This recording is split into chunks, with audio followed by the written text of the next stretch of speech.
Better, more open-minded they become. But the problem is a lot of people don't have those increases in salaries. You need to be able to figure out how to juice value from your everyday life. And this is where points and the loyalty world make all the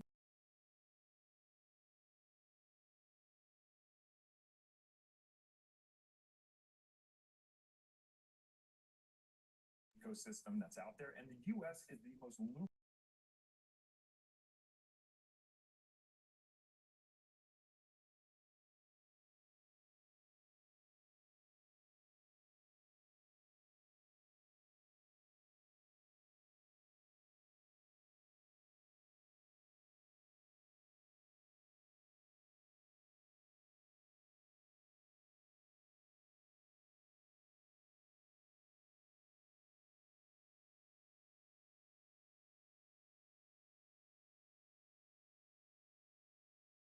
A Republican congressional district in Georgia, where there was real outrage over the Trump administration's layoffs of federal workers.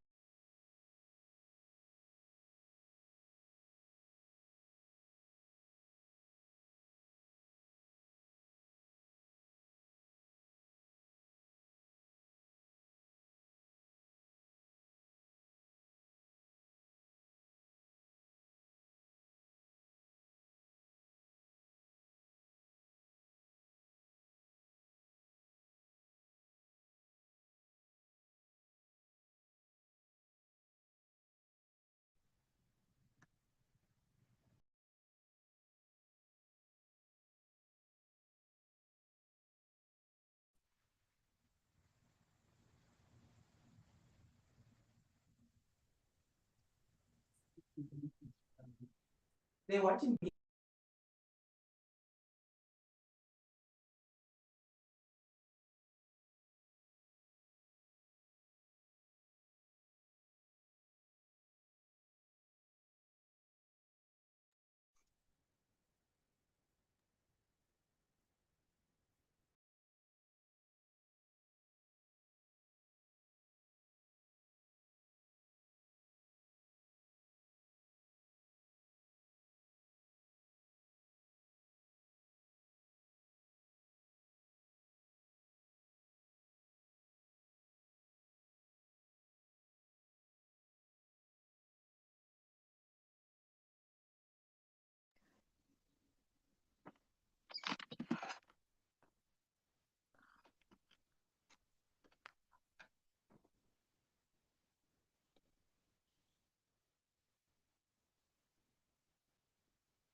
Hi everyone, thank you for joining. Thank you. Thank you.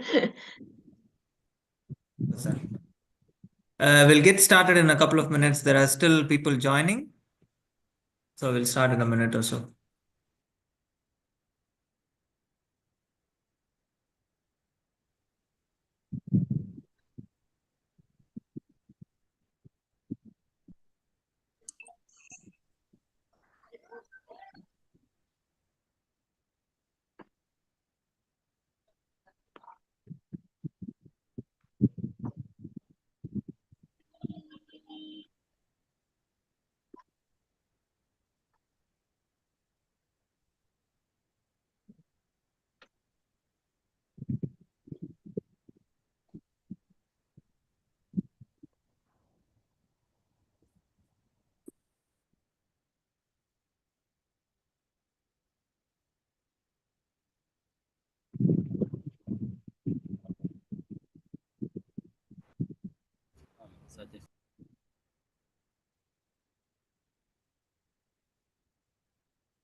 Okay.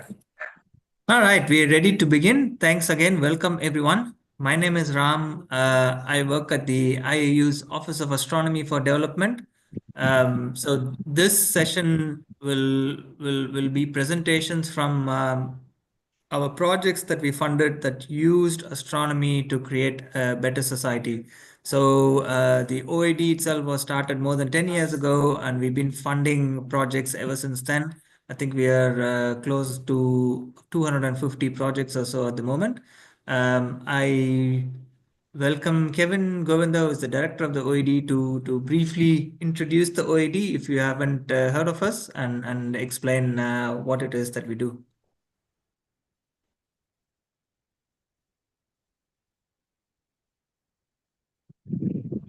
Thanks very much, Ram. Can you hear me okay? Yeah. Thanks very much, Ram, and thanks everyone for attending. This is just to say welcome to everyone. You know, our projects are really at the core of what the OED does, and it's something that, you know, when people think of the OED and they think of ways of using astronomy for development, everything that we do is built around the projects and you know, when we issued this call, it's a call to anyone anywhere in the world, and so it's really open to anyone to come up with ways in which astronomy can be used for development.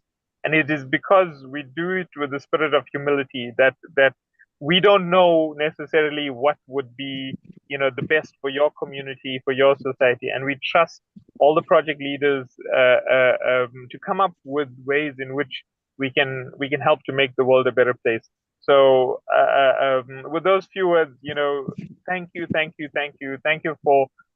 for your enthusiasm, for your spirit, for the energy that the projects bring in, and for these innovative ideas that we try to support as much as possible, you know, in more ways than just funding, and hopefully we can help you to take these projects further and have as big an impact as possible.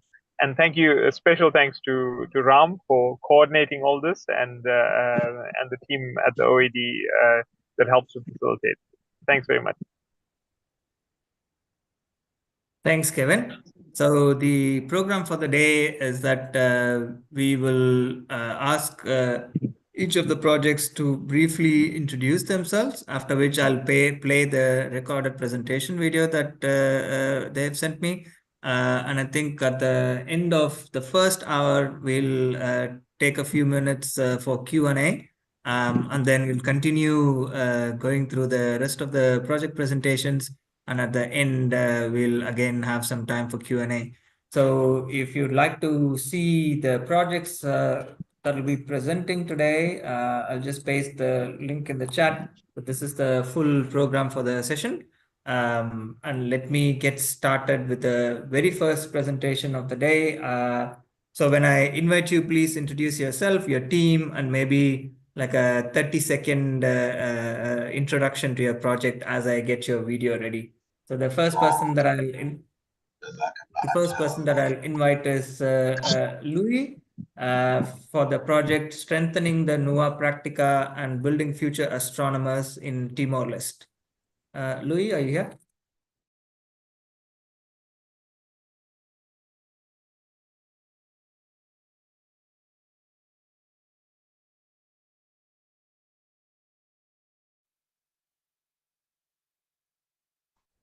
Hello, can you hear me?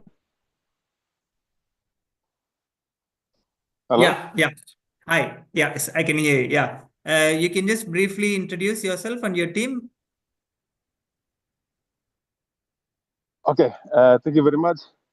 Yes, it's a pleasure for us to present. We are happy to hear that our project was approved. So my name is Luis Nidio. Today I'm as Executive Secretary for Timor-Leste National Commission for UNESCO.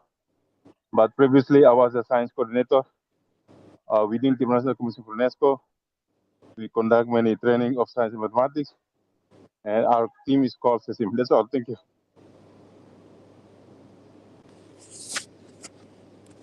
Thank you so much. I'll play your video now. Thank you.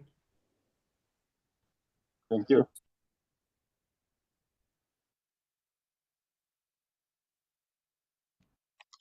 Hello, I'm Luis Nidio, as the National Outreach Coordinator for International Astronomical Union in Timor-Leste. We are deeply grateful to AIU and Office of Astronomical Development for approving our proposal and providing funding support. These are the outlines of my presentation for the project Strengthening the NUA Practica and Building Future Astronomers for Lower Island, Timor-Leste.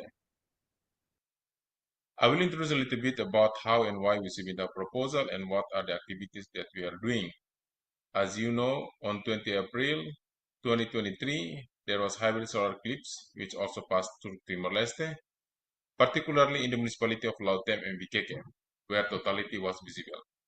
Before that, I was unaware and I didn't know that this phenomenon will occur until I was contacted by a team from Thailand's NARIT to initiate a site survey. Following this, I worked with our science team called SESIM to conduct a training seminar on solar eclipse observation for teachers, but only limited to a few teachers due to budget limitation. Throughout our training seminar, many educators remained skeptical about the occurrence of this rare phenomenon. Even in early 2023, despite news coverage of the solar eclipse, many individuals continue to express doubt. There was news that certain ministries plan to organize eclipse observation activity. However, no definitive steps were taken to distribute solar viewing glasses. There are also limited distribution of scientific literature. During the occurrence of the total solar eclipse in Timor-Leste, we observed low participation of teachers, students, and also community. Some people use unsafe solar eclipse glasses. Some were observed through the live streaming screen only. So these are the basis of our proposal, that there is a need for better preparation, more resources, and a stronger public engagement for future astronomical events. During the observation of total solar eclipse, my responsibility was to time the countdown for the start and end of totality. We work alongside astronomers from ASEAN, notably the Viet Astro team from Vietnam, to deliver live streaming of the event. The idea of our project is to strengthen and enhance the capacity of science teachers in astronomy, focusing on the theme knowledge and skill for development. To achieve this objective, we plan to organize 5-day training workshop in Dili by collaborating with Institute of Technology Sumatra from Indonesia. Our partnership with ITERA was established during the eclipse observation, where we mutually agreed to work together. Before the training, we collaborate to develop and translate the workshop content. Following the initial workshop, led by experts from ITERA, the system team will extend training to additional teachers across 9 municipalities. So we organized our workshop on 1st to 5th July 2024, but there was only 24 teachers, which was targeted for 45 teachers. They engaged in learning about basic astronomy concept, astrophotography, sky observation, weather application for weather forecasting, website and application related to eclipses, geoshadow, sky maps, and some DIU activities related to astronomy. These are the photos of the activity. We have photo group, presentation and about constellation and star maps, hands-on learning, DIU, about inclinometer, sextant activity. We have more photos, observing sunspot through telescope, motorizing telescope, sundial activities, learning about clouds and meteorology, astronomy, plane cards, and these are the photos of sky observation, learning astrophotography techniques. Teachers were highly engaged and amazed by the workshop, particularly the hands-on experience with sky observation. During the workshop, we conduct pre and post tests to evaluate the training impact. Teachers enthusiastically share that the interactive session greatly deepened their understanding of astronomy. The results show a 59.13% improvement in teacher knowledge, demonstrating the workshop effectiveness in enhancing their skills and confidence. The graphics show the paired t-test result reveal a significant increase in scores from pre-test to post-test, confirming that the training effectively enhanced participant understanding and performance. We have extended our workshop to 2 other municipalities called Vikek and Bokau. This is also funded by Ministry of Education. So we have trained about 70 teachers. We also organize science fair. Many students observe the sunspot with telescope and do other activity as well. However, we haven't done the analysis for the pre and post test. More photos about workshop at 2 municipalities. Challenges, scheduling issue.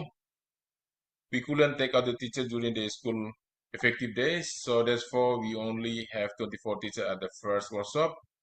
Teachers complain we learn about telescope, but we never have telescope in the schools, so we couldn't share the knowledge that we learn.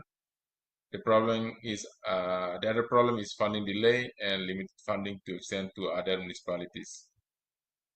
What's next of the project? We plan to conduct 1 more workshop in 1 municipality using the funding from EIU.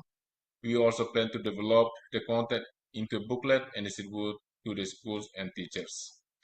In conclusion, astronomy is not yet an interesting topic for the students to learn. However, these activities could stimulate and attract more students to astronomy and become future astronomers and scientists of Timor-Leste.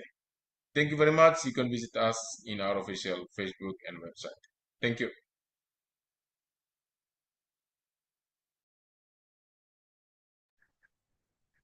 Thank you for the presentation. So for those of you who joined late, we are watching the presentations from Astronomy for Development projects that were funded by the OED in 2024. So the session will likely last for 90 minutes to 2 hours. But at the end of the first hour, we'll pause the presentation and take some questions for all of the presentations that have been played until that point. And then we'll watch the rest of the presentations and again do a Q&A at the end. But if you have any questions in the meantime, please feel free to post it in the chat as well. Okay, I will now go to the second presentation. This one is by Hira Fatima and team in Pakistan. It's fostering socio-economic development through STEM education and astrotourism in the Thar Pakar Desert. Hira, are you here? Hello, Can can you hear you? me? Yes, I can hear you. Hi. Hello, You can everyone. introduce yourself. Hello, everyone. I'm Hera Fatma. I'm an astronomer from Pakistan. I work as a research associate at National Center for Big Data and Cloud Computing, and I serve International Astronomical Union Office of Astronomy for Education as chair of NIC team Pakistan. Today, I will be sharing our project AstroThur, funded by IAU OAD. As a part of this project, we visited Thar Parker, a region with diverse population of Hindus, Muslims, and Sikhs. The AstroThur team included members from NED University and University of Karachi. I hope you will like the presentation. Thank you. Thank you. I'll play your presentation.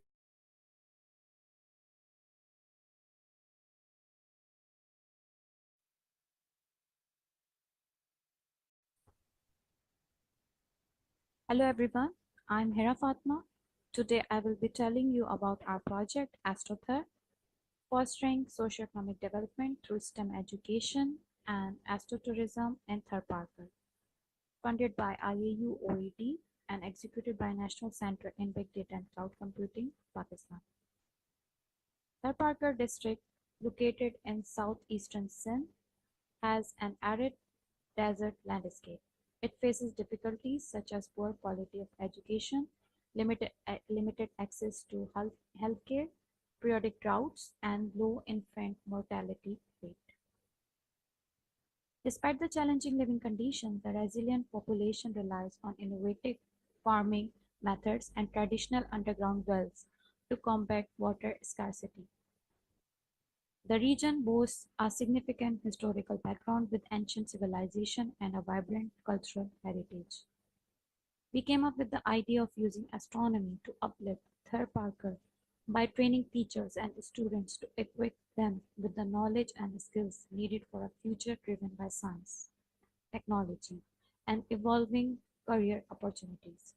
Additionally, we aim to harness the region's pristine desert night skies to foster skill development and community empowerment through astrotourism. This includes training locals and equipping them with skills and binoculars to organize stargazing tours at heritage sites and tourist attractions, creating new opportunities for sustainable tourism. The AstroThur project team is composed of individuals with diverse qualification and skill sets. So far, under the AstroThur project, we have organized several events that I will discuss one by one. But this is not the end. We aim to take this project to the next level later this year. AstroThur team traveled hundreds of kilometers to organize AstroThur teacher training in Thar Parker, which was attended by 40 secondary school science teachers and was packed with engaging lectures, hands-on activities, telescopic observations. Teachers had the opportunity to observe through a telescope for the very first time in their lives. They also assembled their own small telescopes, which they now can use in their schools. We believe that these trained teachers will go on to inspire countless young minds every year. For educational activities, we collaborated with the School Education Department, Government of Sindh.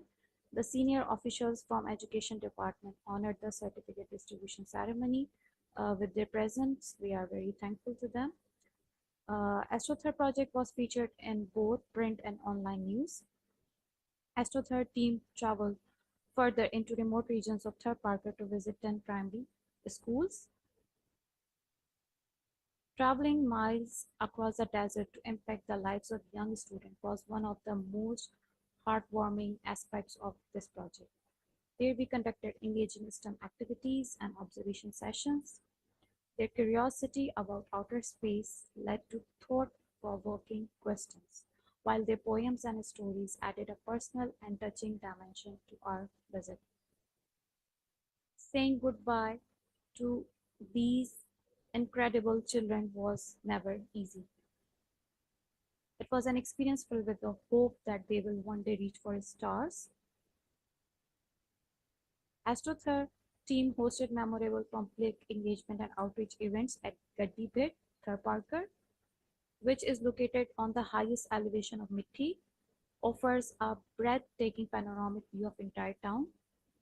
The events feature naked eye and telescopic observation of planets and the moon, and with many attendees experiencing such sights for the very first time. We also raise awareness about light pollution and its impact on stargazing and astronomy. We also organize astrophotography sessions. To assess the impact of our activities, we implemented various measures. During teacher training, we conducted pre and post workshop assessments to evaluate teachers' knowledge and instructional capabilities. During school visits, we conducted pre and post activity surveys to assess students' interest and motivation in STEM subjects and astronomy. We utilize feedback forms from public to assess how our events influence their understanding of night sky, awareness of environmental concerns, for example, light pollution, and the myths they held about astronomy. We remain in touch with the schools and teachers, supporting them in integrating the educational resources we provided. It's inspiring to see them actively using these materials. And they have shared these wonderful pictures of their students engaging with astronomy. The 2024 was productive thanks to the support of IAU, OEE, RAS, and LCO. We successfully organized multiple astronomy workshops for students and teachers in Karachi. And after completing all those projects, we launched the AstroThird project later than planned. As a result, NCBC requested time extension from the IAU OED to complete the remaining activities. The next phase of the project focusing on promoting astrotourism in Third Parker. This includes training more locals like one shown in the picture to organize stargazing tours at heritage sites and tourist attraction spots, equipped with 2 binoculars that NCBC has already procured in this project. Another key component is building a mobile observatory using the telescopes that NCBC have already procured with different national grants and currently utilizes for education and outreach. Spending days in Third Parker for AstroThird project was an unforgettable experience for us. Despite the harsh living conditions in the region, the hospitality of the people and the harmony among different faiths is truly remarkable. In the end, I would like to sincerely thank the IAU OED for supporting this project. Without their support, we would not have been able to reach and impact so many lives in Third Parker.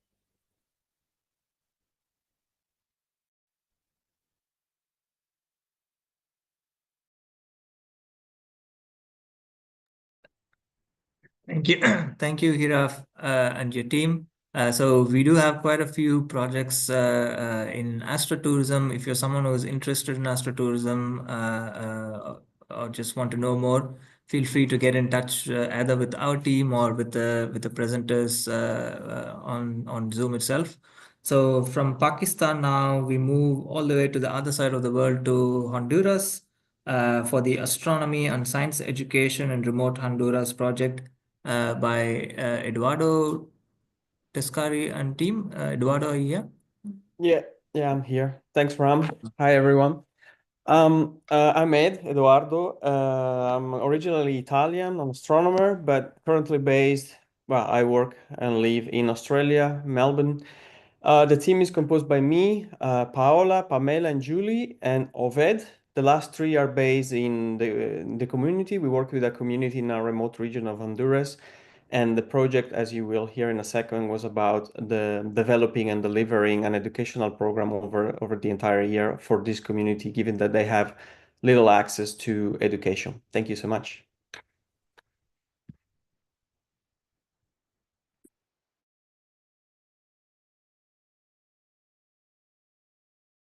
Eduardo Tescari, I am the coordinator of the project Astronomy and Science Education in Remote Honduras.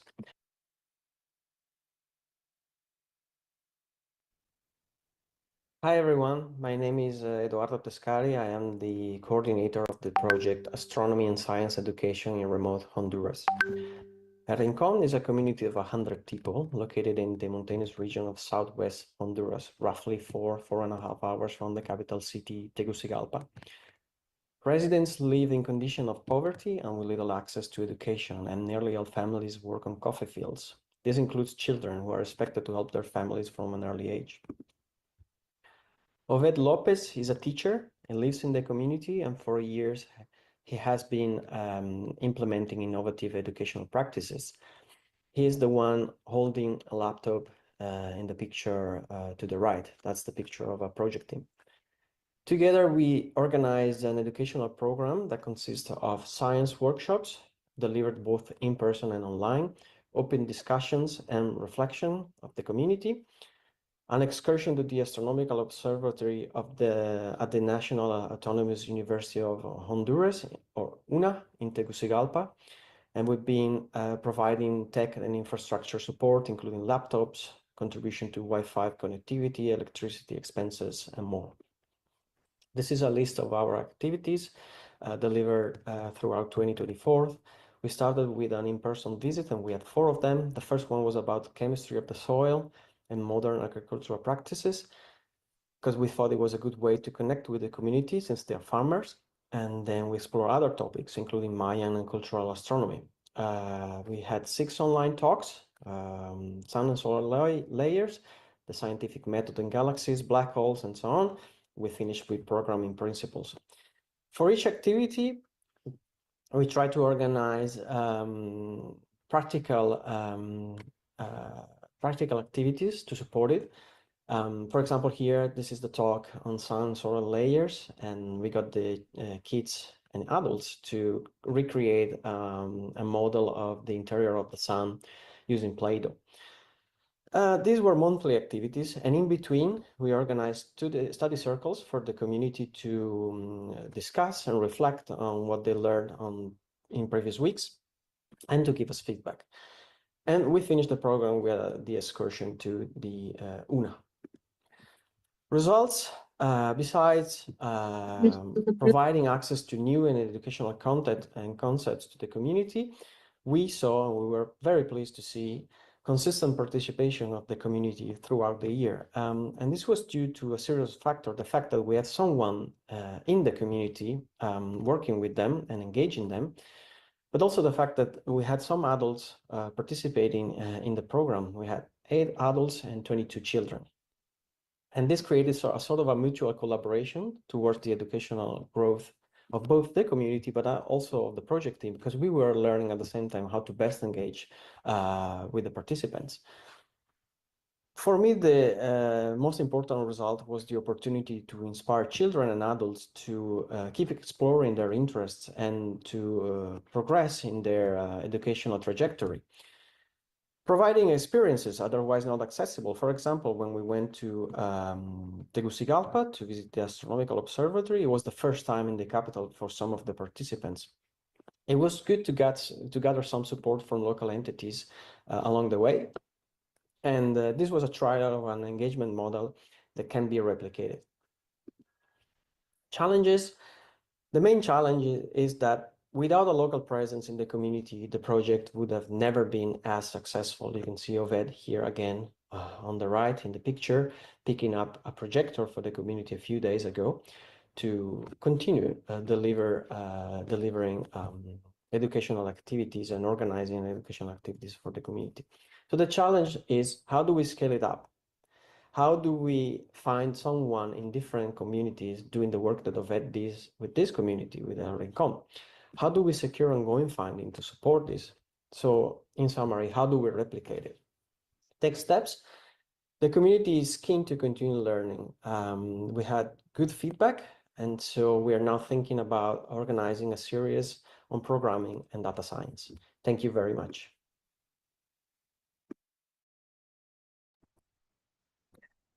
Thank you, Eduardo. So I hope already you got a sense of how astronomers and the scientific community can have a real impact on people all around the world. So we've gone from teacher training to astrotourism to astronomy and science education. The next one is a project that used an IoT approach, the Internet of Things, for light pollution control and development in Nigeria. Do we have someone from the team? Augustina or someone from the team?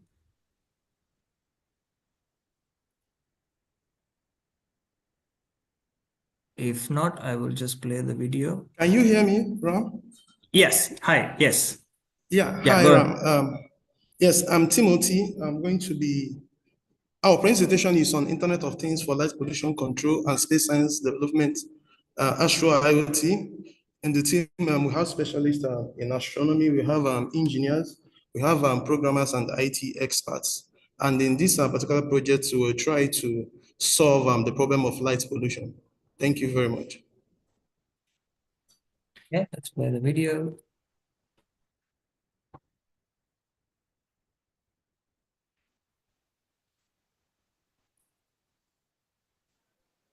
Hello, my name is Ezechi Nwachukwu Emmanuel.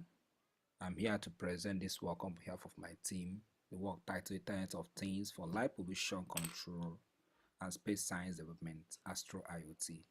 We had this project last year, sometime last year. So this presentation will be at this outline. So as a word of introduction, we had students drawn from various universities in Nigeria. These universities were from 3 states, Enugu, Anambra, and Ekiti states. So we had sessions with them where we introduced them to what light pollution entails, the cause, the effect, and possible control mitigations. So the idea is to also use automated systems, an IoT-based automated system to effect mitigation control on light pollution. Like I earlier said, our target was undergraduate science students, and we drew as much as 202 of them from various universities across 3 states in Nigeria. So we adopted a strategy for this work. First, we made adverts of the project and we sent it across various schools. Then we received applications from them and then processed them after we sent invitations to those that qualified. And then we had online and on-site technical sessions for the students. So the online session held on 2nd May 2024. So we had a couple of technical presentations to lay foundational knowledge for them in these areas. So these are the presentations that we had: Introduction to Space Science, Astronomy, and then these are all outlined here. These are presentation points we had with them during the online session we had on 2nd May. Then afterwards, so we had an online activity session which held on 22nd through 24th of May 2024. So these students we are introduced to Python, MicroPython. First, it was a crash course. And then they were also introduced to ESP prototype board. This board is actually recommended as an ideal tool for IoT system setup. So we had serious, these students had series of projects which they developed, embedded system projects, but the highlight of it is the one we titled Sitting on a Table project, which just was a simulation of our conventional streets where we have glare pollution issues, which with their automated IoT systems were able to manage or control the effect of pollution on this city on a table. There were also stargazing experience, which was a work in collaboration with the Young Astronomers Club of University of Nigeria and SOCA. Then again, these are just pictures of the event, the on-site event. So it was a wonderful experience. So afterwards, we had an online activity session, which we had interactions, have feedback from the students, what they felt of the project. So from there, we can actually say, yeah, we actually passed the skill and knowledge transfer across the students. We cited their minds in MicroPython and script writing. They also developed the consciousness of light pollution within the environment, and then their efforts to promote dark sky advocacy in their communities. We conducted a pre and post workshop survey.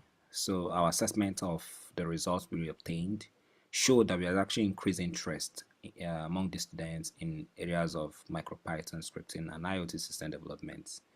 Again, they were also excited about the activities and actually requested for if we could have another edition of the Astro IoT.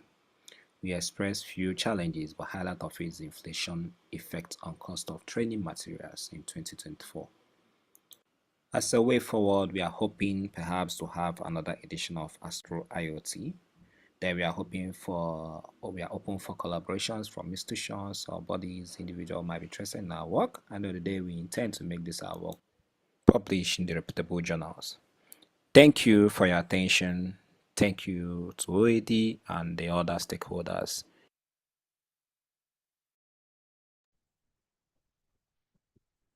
Thank you very much. Just a reminder, you can ask your questions in the chat as well, but we will have a Q&A in about 15 minutes time. So we move from Nigeria now to East Africa to Ethiopia for the Sai Girls project, empowering girls and female teachers through astronomy in rural areas affected by conflict. Mariana, are you here? Yes, hi Ram and hi everyone.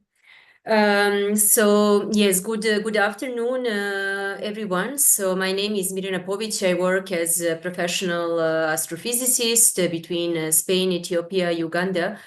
And Sai Girls project started in 2022 under the support of the OED and also Space Science and Geospatial Institute in Ethiopia.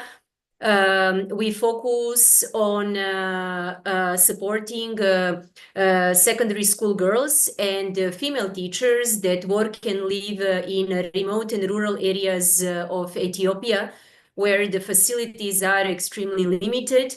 And the idea is to create the future advocates of STEM through these girls and teachers in across Ethiopia, as I said, in remote and rural areas.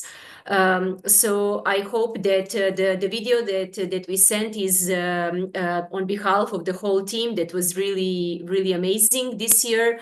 Starting from last year, this was the multi-year project supported by the OED and, as I said, with a very strong support of the SSGI in Ethiopia. So we are really grateful to both institutions for supporting the Sai Girls. And if you have any questions, please just get in touch.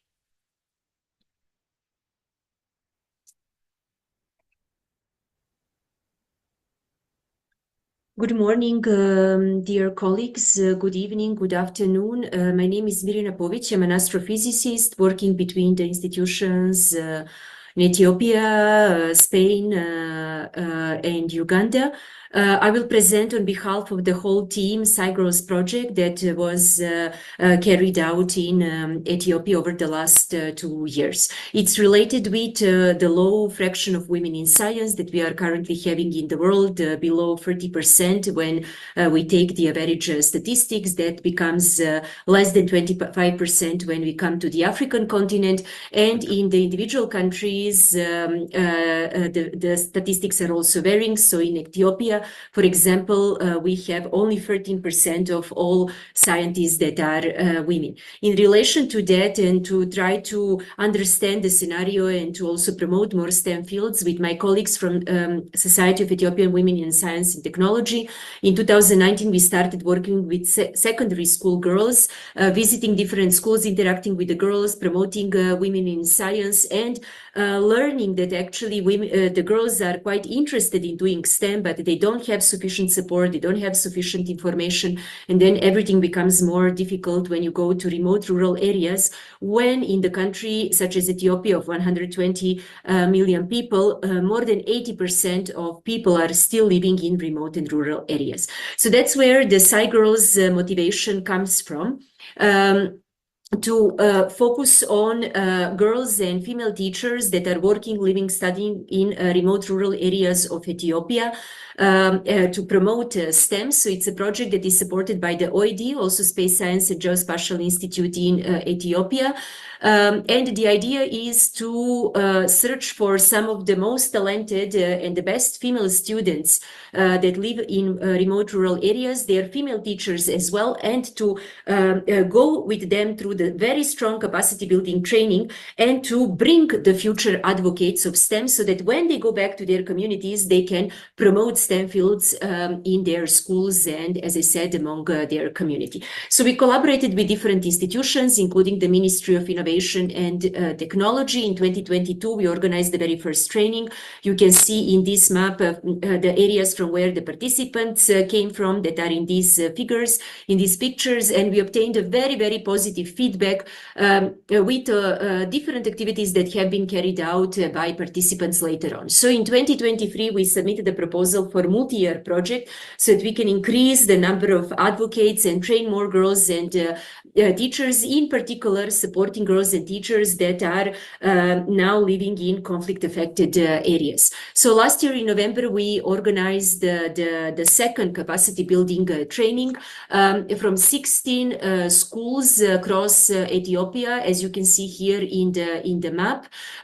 We had a number of selection criteria, and the girls and teachers have been selected in collaboration with the regional science and technology offices. And as I said, we got some of the best female students, really very motivated to also do a lot of work in their communities. We put a lot of effort to really give visibility to the event. So we brought, for example, the Minister of State for ICT and Digital Economy to open the event.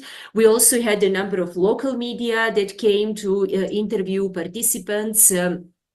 The program was very diverse and really strong, covering different fields, bringing different lecturers and covering different fields of astronomy, space science, Earth observations, use of satellite data for different applications in our day-to-day life, use of astronomy for data science and what data science is.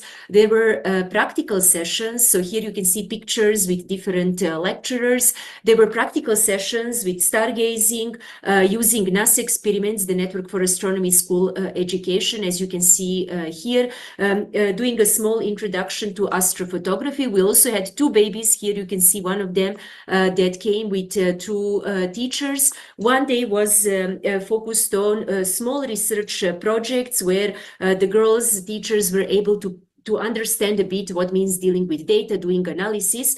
We managed to bring the state representative for STEM fields and from STEM Power as well to speak about the importance of STEM job opportunities. And we also had a session focused on girls and women in science that was really very, very useful and impactful as well. Several visits have been organized to a dot observatory, SSGI as well. And finally, the evaluation was done where we got very, very positive feedback with more than 90% of girls teachers who said that they felt empowered and also that they are very motivated to become advocates. At least 3 science clubs have been created after this training, and then a number of activities with talks and so on in different schools. And we also put an effort last year to prepare educational material that was prepared in 4 different languages, 3 local languages and English.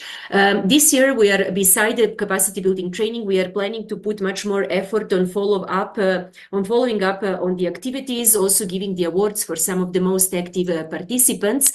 So we are looking forward to get in touch with all of you, and we are really grateful to the OED, IEU for the support, and then to the SSGI as well.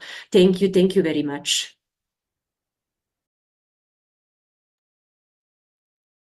Thank you. Thank you very much, Jana. So the next project is the Pan-African School for Emerging Astronomers. Is anyone from the team here? Because I think no one is here. Okay, if no one is here, I will play the video. Let's see.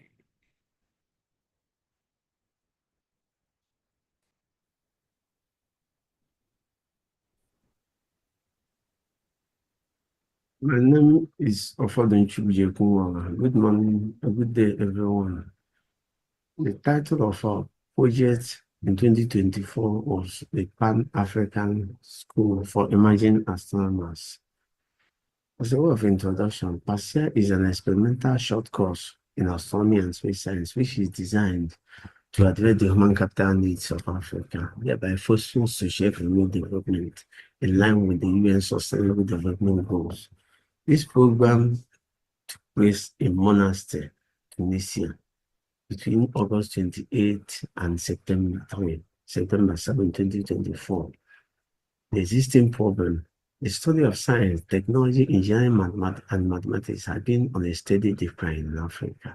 And this challenge could be attributed to low demand for career in science-related fields, lack of adequate facility and enabling environment, poor policy formulation and implementation, the rigid approach adopted by most African countries in driving knowledge transfer. These are the challenges we are having in Africa. The goal. Through PASEA 2024, we work towards inculcating scientific thinking and skills, as well as building critical research capacities, communities, and collaborations between Africans and the global scientific leaders, as enumerated below. PASEA activities. PASEA 2024 was a 2-week innovative short course in astronomy, astrophysics, and space science. The first 1 week is instructors workshop, where 10 instructors work together on inquiry-based method of teaching. We also work together to encourage intercultural exchange and the assimilation of teaching ideas. The second week was the PASEA, the program itself, the summer school, where we entertained 39 participants from Tunisia, Libya, Algeria, Morocco, Egypt, and Niger Republic. This comprised of undergraduate stream and postgraduate stream. Undergraduate stream covers interactive lessons, inquiry lab, discussion on astronomy-related skills and careers and gender-based barriers, as well as hands-on activities. The postgraduate stream covers coding, Python programming, intensive training on astronomical data analysis, and the remote observation using the James Webb Space Telescope.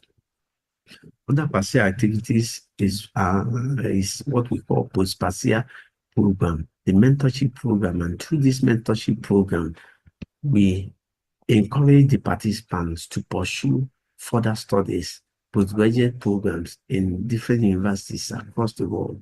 We also encourage them, we also help them, assist them to secure scholarship for these programs in order to achieve their dreams. We also have what we call long-term international collaboration through the post-PASEA activities. These are some of the pictures we took where our participants were grouped in groups of 5 each to study whatsoever challenge we have thrown to them.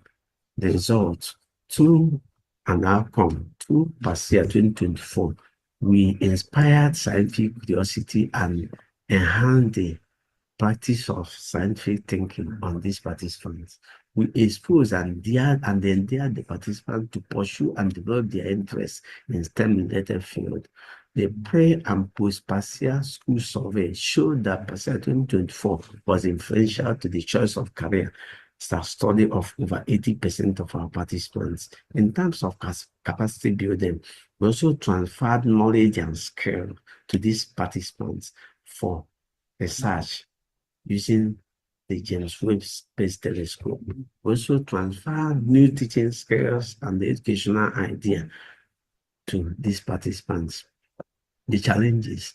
The main challenge we had during the PASEA program is funding constraints. We projected 75,800 euros, but we received only 46,000 euros. We also have language barrier as a challenge between French, Arabic, and English, since Tunisia is a French and Arabic speaking country.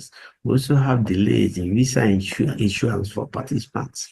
So some of the measures we adopted to overcome this challenge include regionalization of accepted participants by limiting our participants to North African countries. We also limited the instructors' week from 1 week, 7 days to 4 days. We also employed 2 language translators in French and Arabic. What next?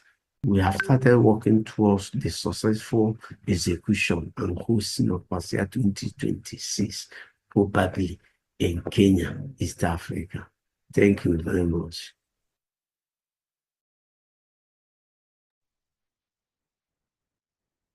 Right.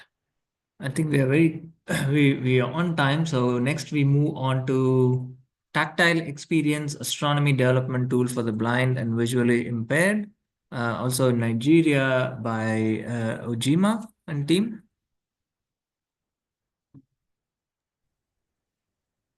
Hello, Ojima. can you hear me?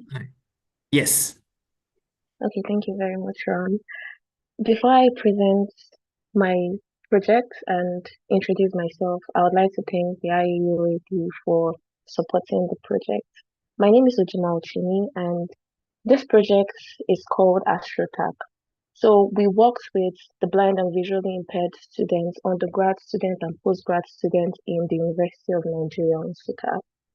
The aim of the project was to get more people involved in astronomy and to teach them the importance of astronomy in their daily lives. So please listen to the video. Thank you very much.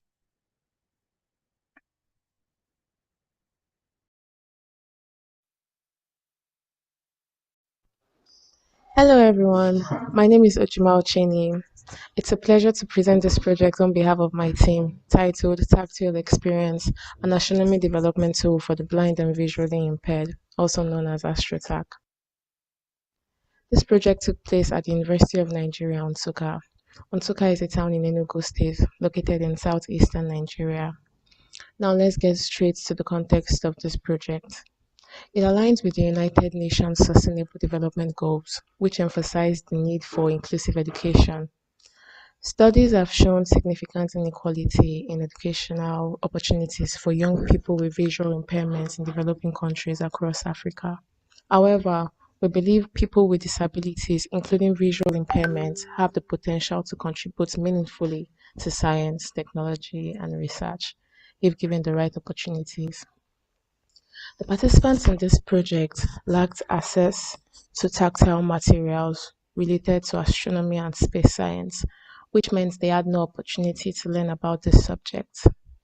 The AstroTac team made it our responsibility to change that, to provide them with the tools and knowledge they need. The AstroTac project aimed to increase participants' knowledge of astronomy and STEM activities. It engaged 125 participants, mainly undergraduate and postgraduate students with special needs. We carried out several activities, including hands-on sessions using tactile materials to explore topics like the solar system, galaxies, the moon, telescopes, black holes, and solar activities. We sourced local materials like soccer balls, ropes, boards, and even cardboard to create teaching aids. We also used 3D printed models to represent different types of galaxies. We introduced a prototype of a radio telescope made at the Center for Basic Space Science and Astronomy on Nsukka. In addition to the hands-on session, live talks and lectures were delivered by team members and volunteers. Braille documents were provided to participants who could read them. To further engage participants, we held a quiz competition, and the winner was a female undergrad student. This slide has images from the workshop and lectures that were given. Because of the number of participants we had, we decided to share them into different groups with 2 volunteers, a team member, and a facilitator to help with the visually impaired individuals.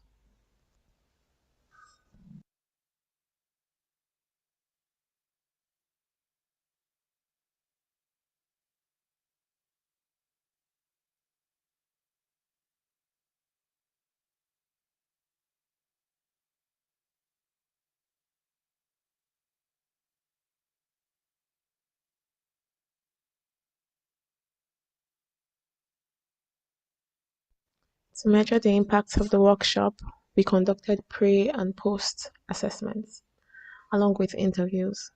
The results showed a 47% increase in knowledge about astronomy and space science among participants, and a 50% rise in their interest in STEM. Many participants requested that the workshop be held again. We also received interest in collaborations from institutes across Nigeria and abroad, creating valuable connections for future partnerships. After successfully showing people with special needs and visual impairments that they can be more involved in STEM, you might ask, what's next? Well, we plan to expand this project to more universities and institutes across Nigeria and beyond through partnerships and collaborations. We also intend to work with experts in special education and STEM to refine our workshop materials and improve learning experiences. We're definitely open to partnerships with institutions interested in developing hands-on material using locally available resources. Please feel free to reach out if you'd like to collaborate, support our efforts, or learn more. Let's work together to ensure that astronomy and STEM are accessible to everyone. Thank you for your time. All right, we're at the end of the first hour, so we'll pause the presentations and take a few questions now. So you can either raise your hand if you have a question or type it in the chat. Any questions about any of the presentations? Anything you want to ask the presenters who presented so far? I'm just looking at the chat. Oh, is there a question in the chat? Go back to the top. Oh yeah, Roshan. Hi, thanks, Ram. I just have a quick question for Luis from the presentation. Yeah, so the question is around teacher training. I was curious to know how frequent are those teacher trainings, and are they also aligned with the academic year for that particular part of the world, so that teachers, like, I want to understand how the frequency and the scheduling of the teacher trainings is set so that it doesn't affect teachers doing their regular programming within schools, and at the same time they're also able to accommodate astronomy trainings. So thanks. Hey, thank you very much for your question. And I would like to let you know that this is probably like the first astronomy training workshop that we organize. First, I would like to let you know that we are not astronomers. That's why we work together with the astronomer team from Indonesia. We call Institute Teknologi of Sumatra. So they develop the content in Indonesian language and some in English. So our team translate all the document to Portuguese and Tetun, which is our official languages. And we work together with ITERA. So we organize this training workshop. So we also learn from the team from ITERA, and we targeted for the teachers that teach physics and geology, because these are the content in secondary schools which link to astronomy contents. So this is the idea that we developed. So basically, my idea was previously, because in 2 years ago in April, we saw that the hybrid solar eclipse was a rare phenomenon that will not happen frequently in our place. But I was upset because many of our teachers, students, do not take opportunity to observe this directly. But we share with them because in the next 4 years, in 2028, there will be 80% of solar eclipse. So we try to prepare them for this. At least we can produce more resources. Maybe we can also try to get more solar eclipse glasses for safety observation. So our content is, we like to link directly with the content that they learn, especially in astronomy, but we also try focus not on astronomy, but we also link to other content like meteorology, websites, how they can access more information and about eclipses, understanding about the basic science of astronomy. We also request them try to link with the local history, indigenous, how it's the astronomy in their daily life, because I also serve with them. One of the things I learned from my mother-in-law, that I learned in schools about the tide that happened because of the moon, but I never observed, calculate when it's tide will be low tide, when it will be high tide. But I learned from some people never study, is illiterate people. This is one of the things that we can learn from illiterate people, how they learn from the experience. So this is all that I can share with you. Thank you. Thank you.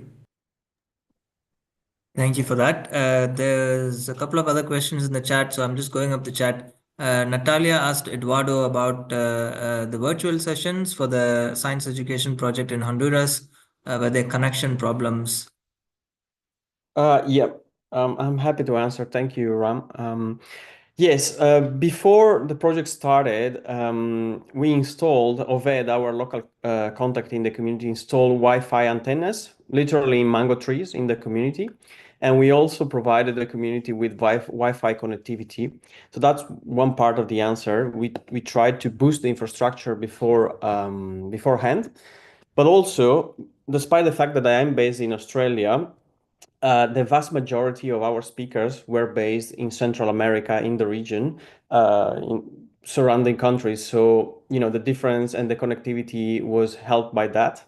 The final answer is it was surprisingly very smooth, except for maybe once or twice during the winter months when it was raining a lot.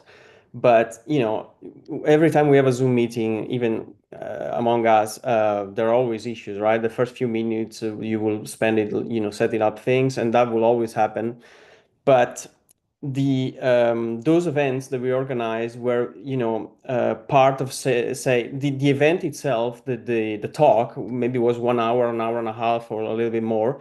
But on top of that, we would provide snacks for the kids, for the children to attend, and it was more of a sort of an informal event for the community to gather. So whenever there was an issue, our local contacts would be there and would still interact with the community in person there. So we would, we didn't have any major issue, to be honest. So it was surprisingly went very smoothly, but we had sort of a backup plan. I don't know if that answered the question. Otherwise, let me know. Yeah, thanks. Thank you. Great. There's one more question. I think this might be relevant to all projects, not only the ones that are presented so far. So any projects or anyone actually, feel free to answer. This is from Mulugeta Marcos. Was asking about evaluation and impact attribution. So he says, how can you demonstrate that the positive effects you see in the community are due to your project and not due to other developmental projects or general trends? Apart from anecdotal evidence, what rigorous methods do you employ? I don't know if anyone wants to answer that. So if you are not able to answer it now, we can also take this question at the end of the session. I'll give you some time to think about it. Mariana?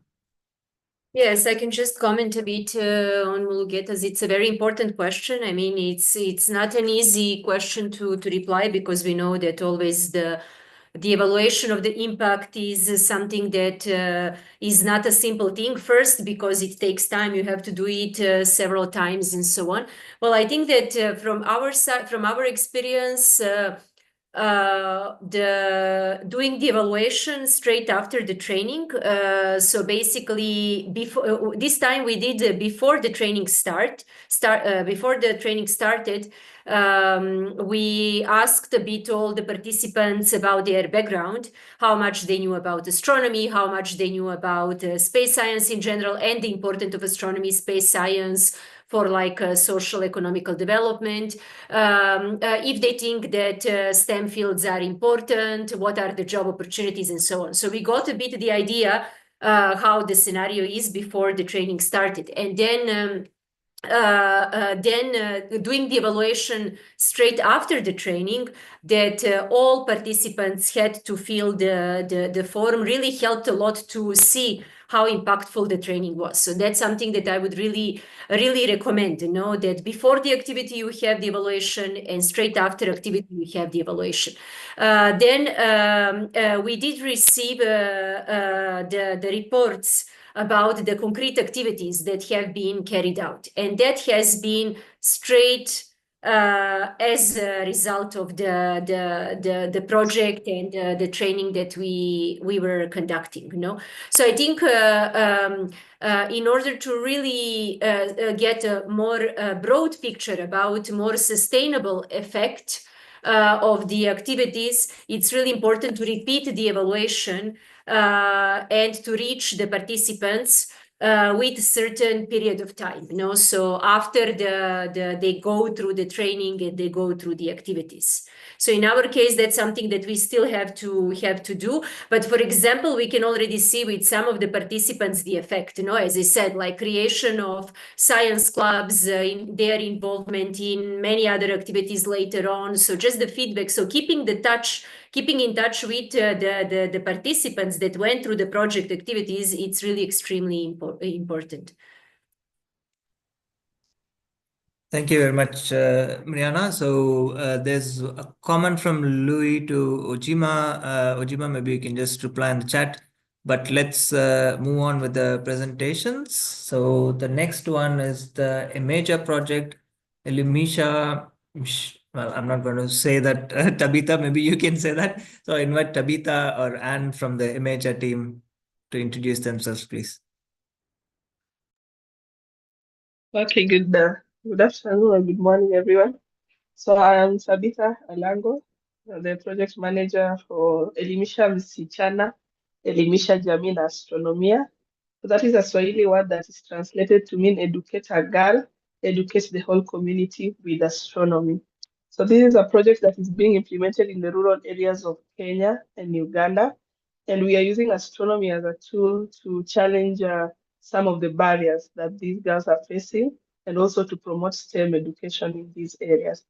We are going to explain more about our project, and we usually work with a team of mostly volunteer tutors. These are university students at different levels doing astronomy and other STEM subjects.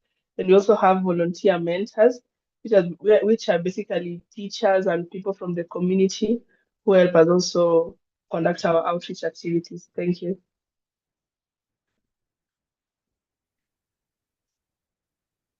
Hello, everyone. I am Tabitha Alango, the project manager for the Elimisha Msichana Elimisha Jamii na Astronomia project, one of the projects that is funded by the Office of Astronomy-for-Development. We are currently in our third year of funding, and this is a project that is implemented in Kenya, targeting rural areas in Kenya and Uganda. And to start by giving a brief context of what we do at Imager, the Kenyan education system is characterized by wide disparities in terms of the representation of girls at high school levels and even university levels. And even more worrying is that these disparities are very wide, especially among the poor quintile and in rural areas. So then our organization tries to come in and address some of these disparities, and specifically targeting rural areas where girls face unique challenges such as early marriages, teenage pregnancies, poverty, and a general lack of mentorship. So based on these disparities that widely affect girls in rural areas, Elimisha Msichana Elimisha Jamii's vision is to ensure 100% transition rate from primary to secondary education for girls in these areas. And as of now, we are focusing on rural Kenya and Uganda.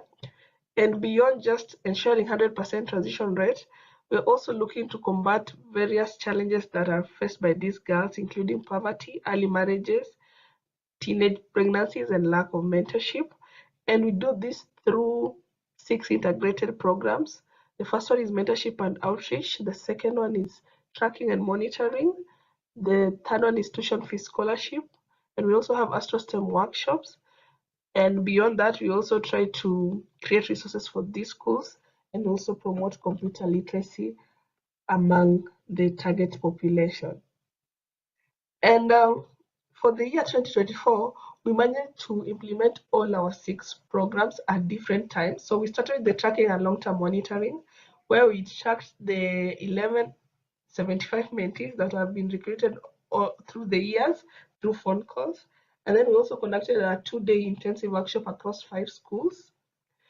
And then we also had our mentorship and outreach later in the year. This one was done in October, where we visited 15 primary schools, 5 secondary schools in Kachibora, Kitale, and then also we visited schools in Kibra and Isidingiro in Uganda. And then another thing that we did also, we also supported 5 needy students with their tuition fees and other school expenses. And what I would say has been the biggest outcome of our project is that through our AstroSTEM workshops, we've seen improvement in performance of physics across the participating schools. We've also managed to enhance the learning environments in these schools through donation of physics laboratory materials and computers. And last year alone, we engaged 1,500 girls in hands-on astronomy activities. We also managed to engage another 3,000 students. This one is both boys and girls through our mentorship and outreach program. And then we managed to track the 1175 high school girls. These are the mentee cohorts from 2019, 2020, 2022, and 2023. And then, as I mentioned in the previous slide, we supported 5 needy girls.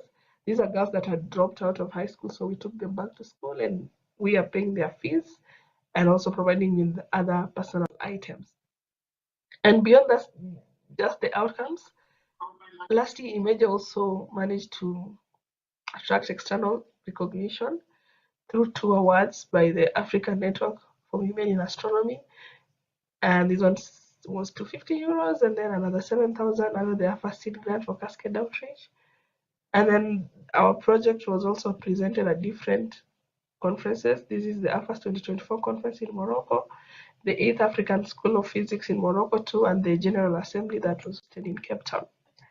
Despite these significant milestones, we also faced a lot of challenges in implementing our program. The biggest challenge is limited funding, which limits our ability to reach as many schools as we would desire to reach. And then there's also the cultural resistance. As much we are trying to impart this knowledge, but there are these systemic issues that also bar the effectiveness in achieving our vision and goals. And then also limited technology in the schools that we work with. This one then means that we have to buy computers, we have to buy physics materials, and then again with limited funding, sometimes it's very difficult to actually meet our targets in this.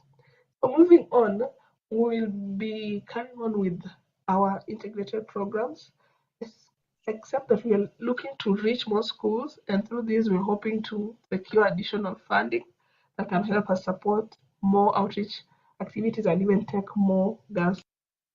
Image's success is all thanks to our dedicated team, which includes teachers, tutors, and mentors who work with us through the year on voluntary basis to help us achieve our vision and goals. It sure does take a team to achieve all that we have achieved so far. And also to the organizations that have supported us through and through. We are very much grateful. Thank you so much.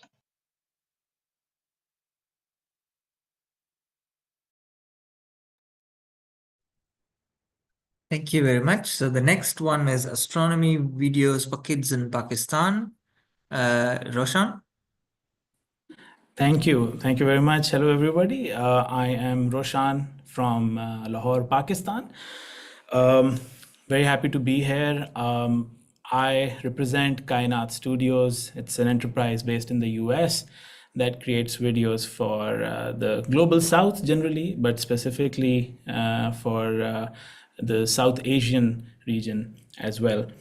My team consists of about 10 individuals, some of which you will see in the video that Ram will share shortly. They're from different parts of the world, so we generally tend to work with different time zones. Sometimes we struggle, sometimes it's pretty smooth. This is the 4th year of our IU OAD funding. We're very grateful to the OAD for the continued support. The project, which creates videos for kids in Urdu, the language spoken in Pakistan, and Hindi as well, along with English now. The entire project started in 2021 post-COVID, where the demand for more virtual content was very high in Pakistan.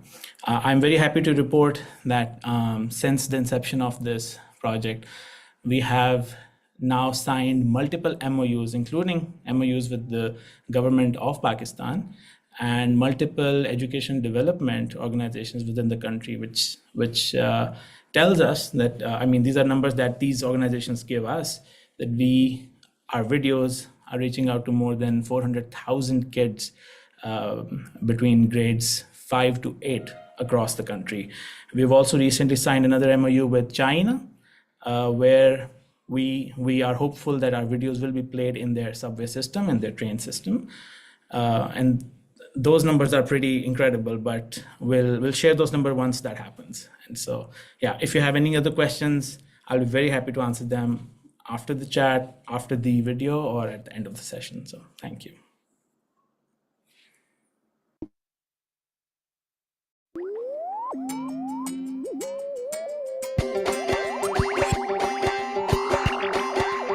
Hello, my name is Rashan Bukhari and I'm from Lahore, Pakistan. And I work at Kainat Studios as a writer, producer, live host, and the project manager. We at Kainat Kids strive to promote curiosity through astronomy content. Our audience involves the Urdu Hindi speaking belt such as India and Pakistan and the larger global South audience. Our team that creates this magic comprises of individuals from different countries and time zones.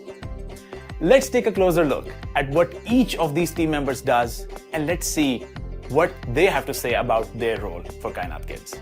Hello, my name is Abdullah and I'm based in Islamabad, Pakistan, and I'm the director and editor at Kainat Kids. I work alongside my team to help shape every story we tell, making sure that complex ideas feel exciting, accessible, and most importantly, meaningful for young minds. From scripting, exercising theater games, to finalizing edits, I strive to craft each frame with a balance of creativity and accuracy, whether it's a fast-paced space news or deep dive into an episode that unpacks the mysteries of the universe. My goal is simple: to make science feel like an adventure and bring the cosmos a little closer to the kids who dream of it.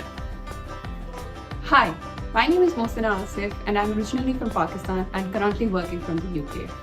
I am the voice actor behind Dr. Zara, your friendly and super cool astrophysicist in Kainat Kids. My job is normally to tailor the entire script, develop it along with my team members, and then to record her voice in a number of voice notes and recordings. Then finally, I would hand over those recordings to Abdullah, who edits them and brings the magic out in Dr. Zara, who's kind, funny, and actually an inspiration to all the girls and boys out there. Hello everyone, this is Rashmi Sharan from India. I currently work from Gandhinagar in India, and at Kainat Kids, I help with scripting of the videos with my colleagues in Urdu and in English. And I'm also a host, so I play as myself, Rashmi Sharan, and I record the videos in front of a green screen and I send them to Abdullah for further editing. And eventually in future, I'll be also playing the character as Roxy, so I'll have to record my voice notes and send them for a future series. So it's been really fun and exciting because I love talking about space, and all the videos at Kainat Kids are like space, so it's really fun. Hello, I'm Maria from Pakistan. As a 9-year-old, I wanted to be an astronaut. But since I spent more time doodling in my school books instead of studying them, I was on a trajectory to becoming an artist. Working with Kainat Studios as an illustrator and animator, I get to pursue both my passions for space and for art. My creative process begins with receiving ideas and doodles from Rashan and Abdullah, which I interpret in my own style, adding detail and color. With animation, I create a sequence of drawings which, when played back at a certain speed, create the illusion of movement.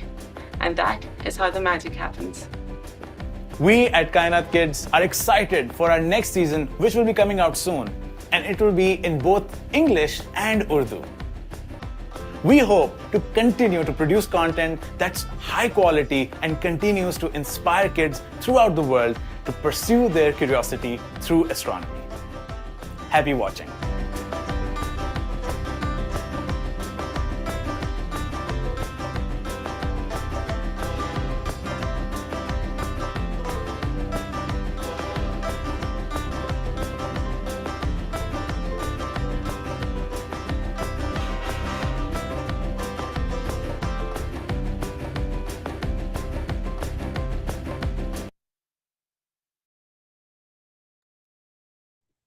Thank you, Roshan. So we know for sure you guys are amazing at making videos.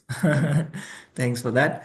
The next project is Closer to the Sky, co-creating astronomical knowledge in the favelas in Rio, Brazil. Who's here? Ariana or Claudia? Hi. Hello. Hi. Yeah. Hi. Hello everyone. Unfortunately, Rihanna couldn't be here, so I'm representing Close to the Sky team. My name is Larissa Chiama. I'm an undergraduate student, and I'm one of the teachers of the adult astronomy class at Ninho das Águias.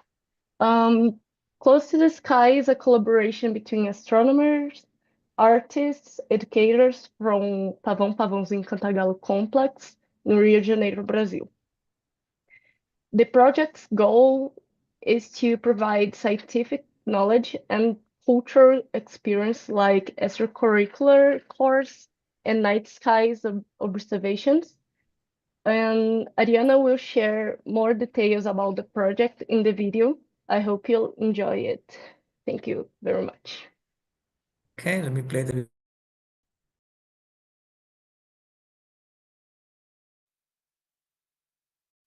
Hi, I am Ariana Cortesi and I will present the project Closer to the Sky, co-creating astronomical knowledge in the favela of Cantagallo, Pavão, Pavãozinho, Rio de Janeiro.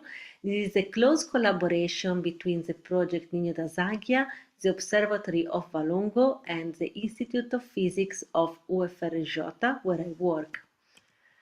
Children in favelas, due to social and economical inequality and racial discrimination, have fewer opportunities for personal development and professional realization. And on top of that, this can create a feeling towards science and academia of something that is not made for them. And this is what we want to fight against, and we will use the arts, which are reverberating in the favela, as a tool to create this connection between outreach activities and people in the community. Specifically, we want to create an astronomy and art curriculum and open educational resources together and for young people in the favela, collaborating with artists and people from the community to promote mental well-being of all people involved in the project, promote quality education, specifically in STEM and gender equality, and support cultural work and empower people of the community. The art of the project is its collaborators. We have several collaborators listed here, and in particular I wish to highlight the work of Claudia, who coordinates the project together with me, of Yanni, who coordinates the project at Ninho and is in contact with the family of the students. Next to her is our professor of music, Richard Acme, who built the building and created the project Ninho das Águias together with Yanni more than 10 years ago, is our professor of art. Claudio is supporting me in the astronomy classes and observations, and Sonia is our accountant. On top of that, several students, as Larissa here, Leonardo, Maria Clara, and Gabriella, have been participating in the project, teaching and preparing materials. We run several activities as classes of astronomy for the children, which are always playful and end with a snack. We can see here the result of some of the collaboration with the artists, music classes, and reading circles. And this is a little bit of music.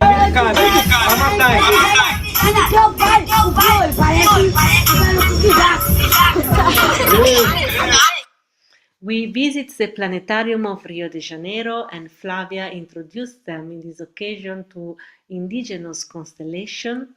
We also have classes for teenagers and adults in the community run by professors of the observatory, as Professor Marco Grossi. Here is also Claudia and my student Larissa giving classes. Also with the teenagers and adults, we visited the planetarium, and on top of that, we visited the observatory of Valongo, and every student was given a tablet to follow classes and work at home. We faced a big challenge, which is a fire which completely destroyed the building, and I wish to thank all the people that supported us in this difficult moment, and the IAU, which supported us spreading the voice. And we kept giving classes even without a roof, and by now I'm happy to say that the building is completely been reconstructed. Through this challenge, we met André, who is an amateur astronomer who has a project called Telescopio di Rua, where he makes his own telescopes and observing the street with people. He donated us a telescope you can see in this picture and is now one of our collaborators. So we had several results, has this t-shirt that was made by Acme and sold in a crowdfunding to reconstruct the building. We made little booklets for the children with new activities. We had remote observations with our collaborators in Genova, and we had the first observation with our teenager students in the street of Rio de Janeiro. So in the future, we wish to collaborate with the Data Project to build our own telescope in Rio de Janeiro with the lenses imported from India. We wish to visit the Star Festival in Santa Maddalena and give classes of art and astronomy in local public high school, as well as deepen into the psychological and anthropological effect of the project. Thank you.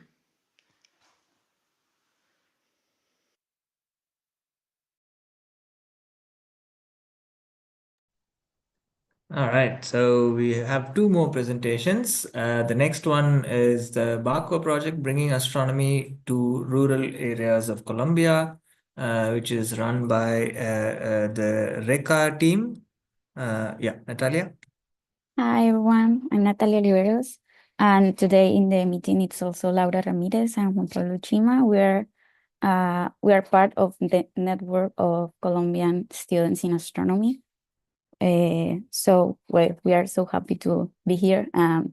In the presentation, it's all the information about the project and the team. So if you have any question, we are here to answer. Thank you.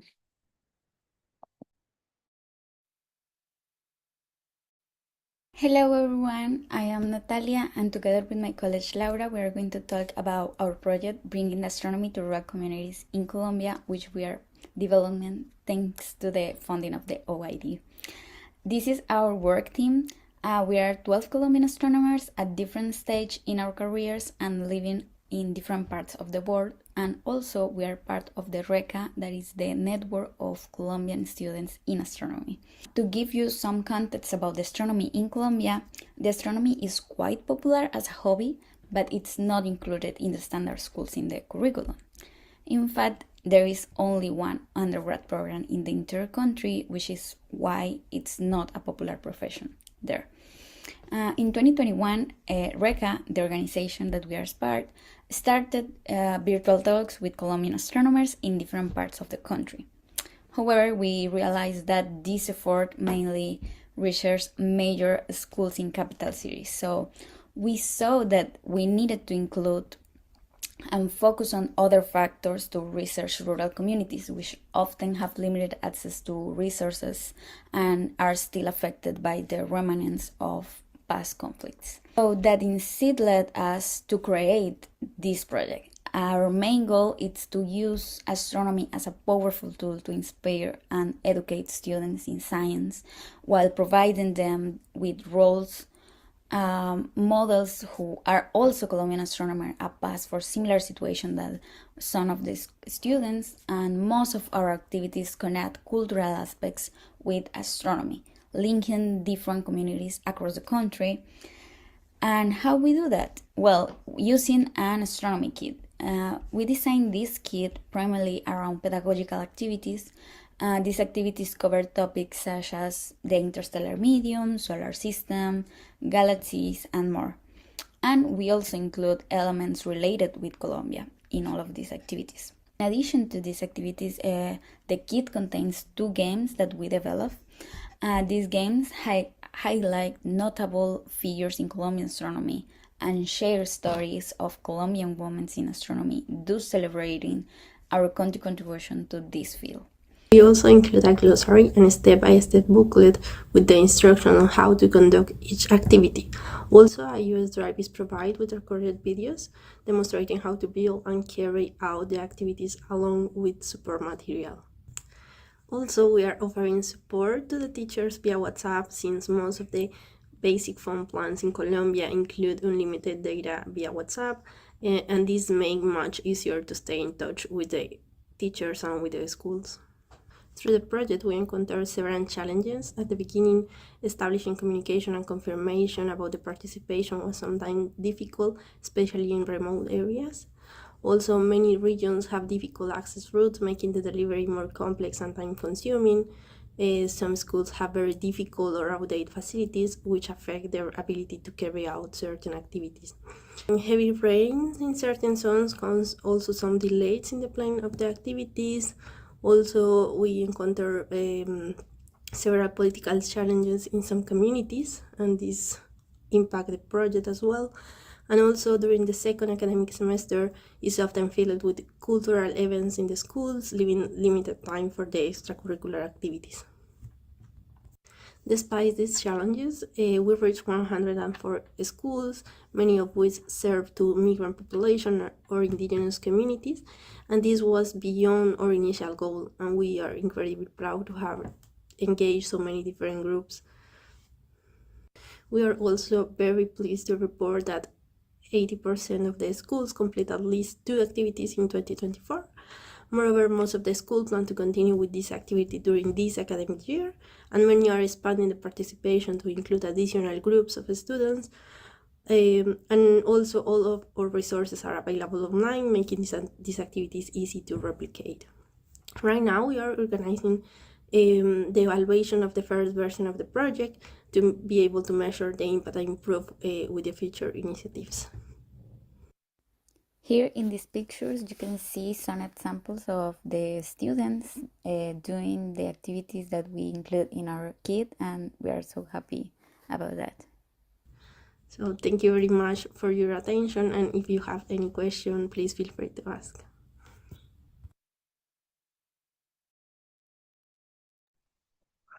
Okay, now we move to the very last presentation of the day. This is from the Senca Bridge projects in Central America and Caribbean. So this is one of our multi-year projects. In fact, the very first multi-year project to complete their 3-year term. I don't know who's here. Antonio? Yeah, I'm here. Hello, everyone. Thanks for sticking out until the last minute. I am Antonio Porto Valverde, and well, okay, I have an intro in the video. Basically, the program is to support undergraduate students in Central America and the Caribbean, and we do everything fully remote. So it's very nice to see a lot of pictures of the things that people are doing on site. We started this program in 2016, and by 2019 we were 4 people running it, and so the first time we were meeting at the same meeting in person was actually at the General Assembly, which is a remarkable thing when it comes to working remotely. So yeah, I hope you enjoy, and please any questions.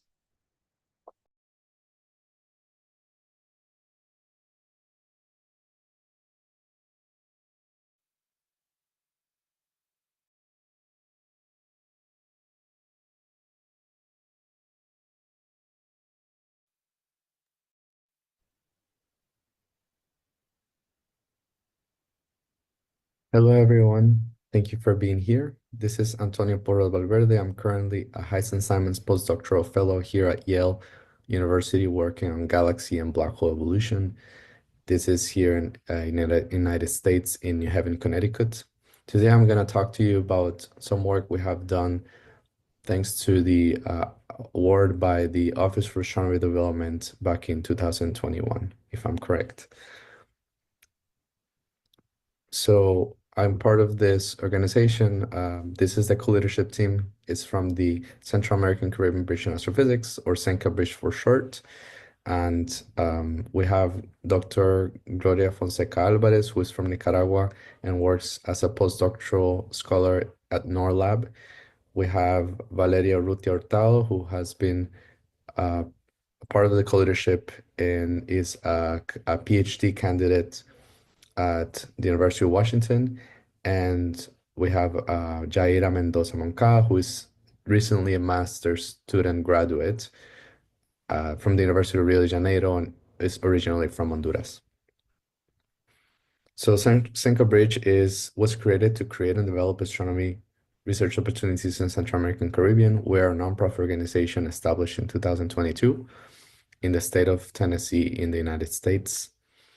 And the reason behind creating such program is because in the whole Central America and the Caribbean, there is no infrastructure for astronomy research. There is no PhD programs, no a handful of master's programs in several countries, and there are no funds that are designated for astronomy research from governments. So the idea for us is to bring these opportunities to the people and also not and have people let this be open to everyone, not just a select few.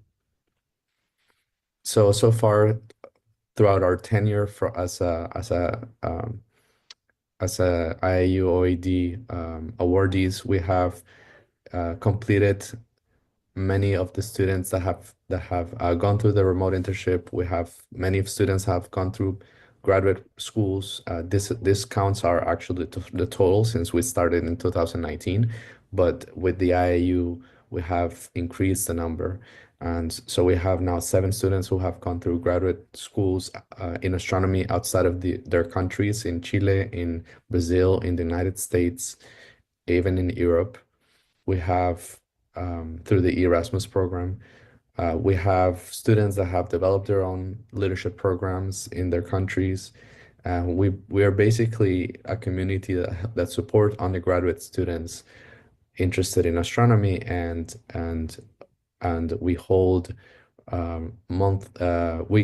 annual research remote internship programs where we connect students with advisors, research advisors, and we connect students with mentors who have been part of the program before. So we were awarded the 21,000 euros for 3 years for the IAU OED. We're very happy for that because that propelled us to get prepared for what we now are at the stage where we were just awarded a 1.2 million grant from the Simons Foundation for 5 years to further develop astronomy research infrastructure in the region. So the community that we have are mostly composed of undergrad students, but also graduate students and staff scientists that are here to support the community. And these are a select few of mentors that have been there supporting the students, many of these who have been part of the remote internship before and that are super excited to contribute to this organization. As I mentioned before, we have developed remote internships where we also focus on mentoring. We have had 48 students complete the remote internship total since 2019, and 16 of them have been integrated into the mentorship part, where the mentorship is important for the support of students from one another. We would like to thank the National Radio Astronomy Observatory, who's been very strong supporters of the Senka Bridge program, especially thanks to Tony Bisley, the director of the NRAO, Lindell Bonschel, Danielle Roland, and Anya Fori, as well as Heather. And we would like to also thank the IAU Office for Astronomy Development for the grant, especially Ramasamy for being patient with us, and also Dina Stroud for always helping us with grant writing.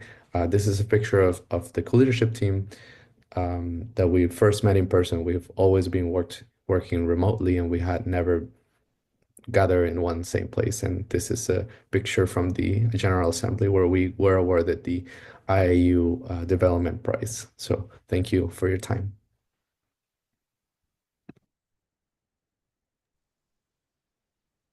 Wonderful. That concludes the presentations, and congrats to the Senka Bridge team on completing the 3-year project and the grant from the Simons Foundation. Really well done. Best wishes for further engagements in the region. So any questions for the projects that presented in the last 30-40 minutes? Let me check the chat in the meantime.